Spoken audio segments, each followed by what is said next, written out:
तो कोलकाता के आरजी कर अस्पताल में जो हिंसा हुई है, क्या वो सिर्फ कुछ लोगों का गुस्सा था या फिर सोची समझी साजिश थी? इस पर बहुत बड़ा खुलासा हुआ, खुलासा जिसमें अस्पताल के अंदर हुई एक एक हरकत पर सरहद पार से नजर रखने की खबर है। कहा जा रहा है कि एक तरफ इधर तोड़फोड़ हो रही थी और दूसरी तरफ कट्टरपंथियों की फौज इस पूरे हमले से लेकर हालात पर नजर बनाई थी। और इस खुलासे के बाद सवाल उठ रहे हैं कि क्या कोलकाता रेपकांड के बाद फैली हिंसा का कनेक्शन सरहद पार बांग्लादेश या फिर पाकिस्तान से है? हम ऐसा क्यों कह रहे हैं, उसके लिए देखिए ये स्पेशल रिपोर्ट।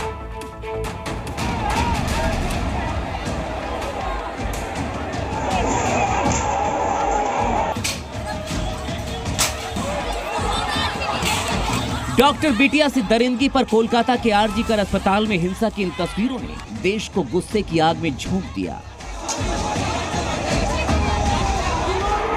हर कोई हैरान था कि आखिर 5 से 7 हजार लोगों की भीड़ भला एक अस्पताल में हमला करने क्यों पहुंच गई? आखिर अस्पताल से उसकी ऐसी कौन सी दुश्मनी थी जो पूरा का पूरा इलाका अस्पताल पर अटैक करने पहुंच गया? लेकिन अब खबर आई है कि कोलकाता के आरजी कर अस्पताल में जो हमला हुआ उसका रिमोट कंट्रोल कहीं न कहीं हिंदुस्तान से बाहर बांग्लादेश और पाकिस्तान से संचालित किया जा रहा था। आशंका जताई गई है कि इस हिंसा की स्क्रिप्ट पाकिस्तान और बांग्लादेश के कट्टरपंथियों ने लिखी थी। तो क्या पश्चिम बंगाल को भी बांग्लादेश की तरह हिंसा की आग में धकेलकर अस्थिर करने की कोशिश की जा रही है? ढाका में धार्मिक कट्टरता का जो खूनी खेल हुआ उसे कोलकाता में भी दोहराने की तैयारी थी। लेडी डॉक्टर की रेप और हत्या से सुलगे गुस्से को भारत में विद्रोह की चिंगारी बनाने की साजिश सीमा पार से चल रही थी क्या? आखिर इसके क्या मायने हैं और ऐसा क्यों कहा जा रहा है, अब उसे समझिए। दरअसल कोलकाता कांड के बाद सोशल मीडिया पर झूठी खबरें और अफवाहें फैलाई गईं। यहां तक कि पीड़िता की पहचान भी उजागर करने की कोशिश की गई। जांच में जुटी पुलिस का कहना है इनमें से कुछ अफवाहें बांग्लादेश और पाकिस्तान से फैलाई जा रही थी। कुछ अफवाहें बांग्लादेश और पाकिस्तान के आईपी एड्रेस से फैलाई जा रही थी। इन आईपी एड्रेस का इस्तेमाल फर्जी सोशल मीडिया प्रोफाइल बनाने के लिए किया गया।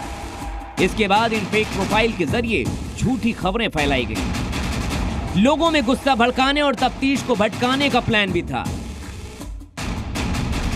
तो क्या आरजी कर कॉलेज में प्रदर्शनकारियों पर हमला और अस्पताल में तोड़फोड़ करने वाले उपद्रवी सीमा पार की साजिश के टूल किट थे, जो आंदोलनकारियों पर हमला कर प्रदर्शनकारियों की भीड़ को भड़काना चाहते थे ताकि कोलकाता की सड़कें भी बांग्लादेश की तरह लहूलुहान हो जाएं?